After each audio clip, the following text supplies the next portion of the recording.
सदीक जान अपनी बड़ी खबर के साथ मौजूद है। सदीक, आपकी बड़ी खबर क्या, यकीनी तौर पे आप शहबाज शरीफ की जेल से वापसी पर भी तबसरा करना चाह रहे होंगे?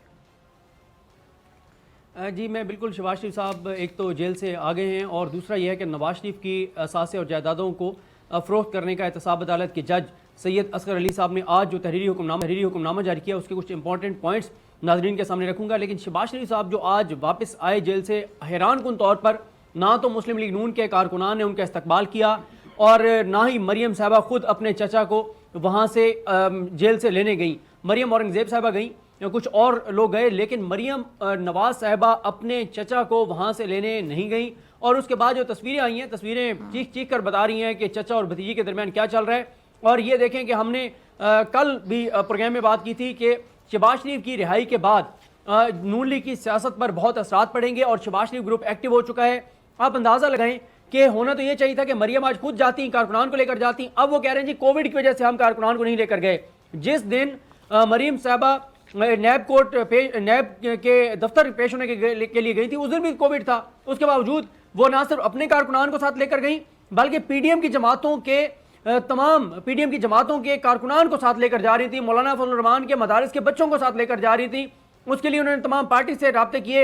एएनपी की लीडरशिप पहुंची और जब शहबाज शरीफ की बारी आई तो बजाय इसके कि आज पीडीएम में जो अब तक शामिल जमातें हैं, क्योंकि ये अपोजिशन लीडर है शहबाज शरीफ पार्लिमान के अंदर, तो शहबाज शरीफ लीडर हैं, इन सबके बाहर तो इनके कप्तान, इनके राबर, इनके रहनुमा, इनके सब कुछ फजल रहमान साहब हैं, लेकिन पार्लिमान के अंदर शहबाज शरीफ अपोजिशन लीडर हैं। लेकिन शहबाज शरीफ साहब के को लेने के लिए पीडीएम की किसी जमात का कोई बंदा नहीं गया, यहाँ तक कि मरियम साहबा खुद नहीं गई। और अब आप देखेंगी जिस तरह से शहबाज शरीफ साहब फ्रंट पर आएंगे, जैसे उनकी इंपॉर्टेंस बढ़ेगी, उनका बयानिया चलेगा और मरियम साहबा आहिस्ता आहिस्ता आपको बैकफुट पर जाती हुई नजर आएंगी। नवाज शरीफ साहब का जो मामला है, नवाज शरीफ क्योंकि इश्तिहारी हो चुके हैं, मफरूर हो चुके हैं, पाकिस्तान के इदारों को मतलूब हैं, सजा याफ्ता मुजरिम हैं, मुलजिम हैं, उनको बार बार तलब किया गया, उनको बुलाया गया, उनको वापस लाने के लिए कोशिशें भी की जा रही हैं।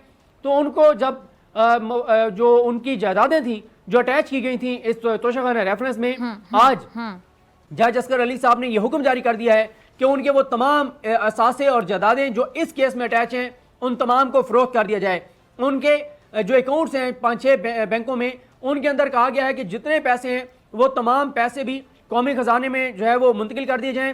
साथ ही ये कहा गया है कि उनकी जो गाड़ियां हैं, उनकी गाड़ियां जो है वो जब्त की जाएं और अगर ये गाड़ियां रजिस्ट करें तो पुलिस की मदद से वो गाड़ियां कब्जे में ली जाएं।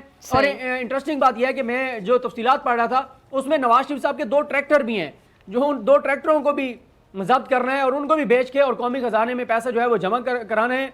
और साथ ही नवाज शरीफ साहब के जो शेयर्स हैं शुगर मिल्स में, वो शेयर्स भी फरोख्त करके और वो पैसे जो हैं वो कौमी खजाने में जमा कराए जाएंगे। उनकी जो ज़रई ज़मीन है वो भी फरोख्त करके कौमी खजाने में रकम जमा कराई जाएगी। लेकिन हैरान कुन तौर पर जो असल इनके एसेट्स हैं, जो असल इनकी ज़मीनें हैं, जो असल इनके महल हैं, वो इस केस में साथ अटैच नहीं है। वो क्योंकि मुझे लगता है कि नवाज शरीफ और शहबाज शरीफ साहब की शायद वालदा मोहतरमा के नाम पर वो मेन जो इनकी ज़मीनें हैं वो हैं, इसलिए वो तो ज़मीनें ज़ाहिर ना ज़ब्त हो सकती हैं, ना वो इसमें अटैच थी। लेकिन अब मसला एक और ये भी है कि ये जो चीज़ें हैं जिनको फरोख्त करने का हुक्म जारी किया गया है, अब नवाज शरीफ इसको चैलेंज नहीं कर सकते। नवाज शरीफ इसको इसलिए चैलेंज नहीं कर सकते कि वो सजा याफ्ता मुजरिम हैं, इश्तिहारी हैं, मफरूर हैं, मतलूब हैं। और ऐसा शख्स जो इश्तिहारी हो जाए, जो मफरूर हो जाए, उसके ये राइट्स नहीं रहते कि उसकी जानिब से कोई वकील पाकिस्तान की किसी भी अदालत के अंदर पेश हो। अब कैसे ये चैलेंज करेंगे? अभी तो यही है कि वो जो गाड़ियाँ हैं, वो जो इस केस में ज़मीनें हैं, वो तमाम सरकार को जो है वो बेच के और कौमी खजाने में पैसे जमा कराने होंगे। लेकिन ये कोई बहुत ज़्यादा पैसे नहीं होंगे, क्योंकि मैंने आपको बताया कि मेन जो नवाज शरीफ साहब के असासे और जायदादें हैं उनमें मेन तो वो लंदन फ्लैट्स हैं जिनमें वो रह रहे हैं। उन्होंने अपने बच्चों को बाहर पैसा ट्रांसफ़र करके दिया, मनी लॉन्ड्रिंग करके दी, उनके बच्चे बाहर हैं, उनके असासे बाहर हैं, मेन जो असासे हैं उनके मेन जायदादें उनकी बाहर हैं, कारोबार बाहर है, सब कुछ उनका मेन बाहर है। पाकिस्तान तो वो सिर्फ इक़्तिदार जब लेना होता है तो वो आते हैं, पहले भी ऐसे ही था, अब तो खैर वो फैसला करके गए हैं कि उन्होंने कभी भी पाकिस्तान वापस नहीं आना। दूसरी तरफ जो उनका केस चल रहा है, अभी तो उनको रिलीफ मिल गया है, जाती उमरा की अराजी वाला 127 कनाल वाला केस है, वो केस अलग चल रहा है। लेकिन इस केस में बहरहाल ये फैसला आया है। अब देखते हैं नून लीग इसको किस तरह से इस्लामाबाद हाई कोर्ट में चैलेंज करती है। बहुत मुश्किल है, क्योंकि नवाज शरीफ की जानिब से कोई भी दरखास्त गुजार पेश नहीं हो सकता। यही वजह है कि आपको याद है जब हमने अपने प्रोग्राम में बात भी की थी कि नवाज शरीफ के बिहाफ पे, नवाज शरीफ को फ़ायदा पहुँचाने के लिए जब 11 एंकर्स गए थे इस्लामाबाद हाई कोर्ट में कि हम नवाज शरीफ का इंटरव्यू करना चाहते हैं, नवाज शरीफ की तकरीरें दिखाई जाएं, इसाक डार की तकरीरें दिखाई जाएं, ये आज़ादी ज़रा राय का मामला है, तो अदालत ने उनकी दरखास्त मंजूर नहीं की थी, फिर उनको दरख्वास्त वापस लेनी पड़ी थी, क्योंकि अदालत ने कहा था कि जो इश्तिहारी है, जो मफरूर है, जो पाकिस्तान के इदारों का एहतराम नहीं करता, जो पाकिस्तान के इदारों के सामने सरेंडर नहीं करना चाहता, कैसे हम उस शख्स को रिलीफ दे दें, कैसे कहें कि उसके राइट्स हैं, वो टीवी पर आके भाषण दे, तकरीरें करे, अपना मौक़िफ़, अपना बयानिया दे,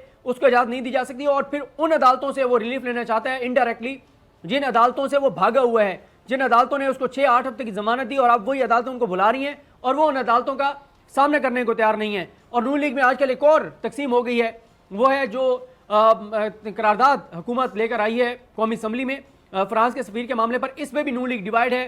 पहले कुछ और कहा गया, अब नून लीग डिवाइड है, इसके ऊपर भी तकसीम है।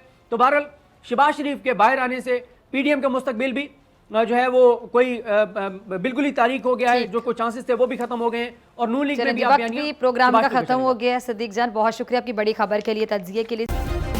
सब्सक्राइब करें और बेल दबाएं ताकि कोई खबर रह न जाए।